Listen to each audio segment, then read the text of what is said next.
Toujours dans les salons de la préfecture avec Alexandre Vincendet, candidat Les Républicains sur la 7e circonscription. Il vous aura manqué 248 voix. Mais étrangement, je vous vois sourire, alors que normalement, à 248 voix, on fait le recompte de ce qu'on n'a pas fait et ça dure des semaines. Là, vous avez déjà évacué la défaite? Attendez, c'est quand même, en tout cas, ce qui s'est passé quand on regarde les scores. Premièrement, je prends une vague en pleine face.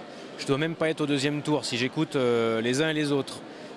Vous-même, pour commencer. Non, on a juste dit que vous ne seriez pas élu député. Oui, même le deuxième tour, c'était déjà compliqué. Votre collègue Gérard Angel m'avait dit tu ne seras pas au deuxième tour. Mais voyez comme quoi, déjà en se battant, on arrive à faire un beau score.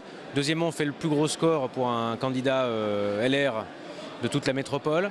Troisièmement, je fais un score exceptionnel dans ma ville, près de 61% des voix. C'est un plébiscite pour un maire de transition. Je crois qu'il y a des transitions qui vont se mettre à durer à Rieux-la-Pape, parce que ce score vient valider l'ensemble de l'action qu'on mène avec l'équipe qui m'entoure depuis 2014. Et puis derrière, il y a aussi un certain nombre d'irrégularités qui peuvent être bien de nature à altérer la sincérité du scrutin. Vous voulez d'ores et déjà poser des recours sur cette élection?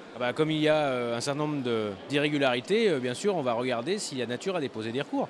S'il y a nature, bien sûr, ces recours seront déposés, puisque la règle, elle est la même pour tous. S'il y a eu des irrégularités de mon côté, je ne suis pas convaincu que mes adversaires n'en auraient pas déposé. Donc il y a des règles du jeu lors d'un scrutin. Les règles doivent être les mêmes pour tout le monde. Visiblement, certains s'en sont un peu affranchis durant cette semaine. Votre famille politique, la droite, ce soir a subi quand même une grosse défaite, finalement moins cuisante qu'annoncé la semaine dernière. Pour vous, ça doit amener quel type de conséquences? Premièrement, il faut reconstruire, notamment dans la métropole où on n'a plus de parlementaires. Ça, c'est la première chose. La deuxième chose, c'est que le combat ne s'arrête pas ce soir, il commence. Regardez où on était Gérard Collomb il y a de cela 20-25 ans. Il n'avait que le 9e arrondissement. Aujourd'hui, on est un peu dans la position de Gérard Collomb et j'ai bien l'intention en tout cas de prendre toute ma part dans la reconstruction de ma famille politique.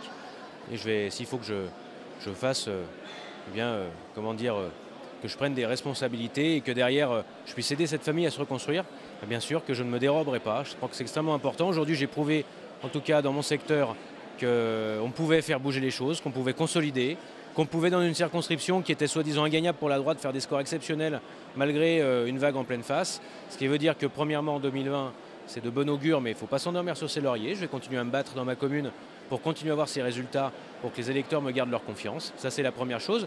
Puis la deuxième chose, il y a également 2022. Vous voyez, tout ne s'arrête pas aujourd'hui. Ce soir, tout commence. Merci beaucoup Alexandre Vincendet.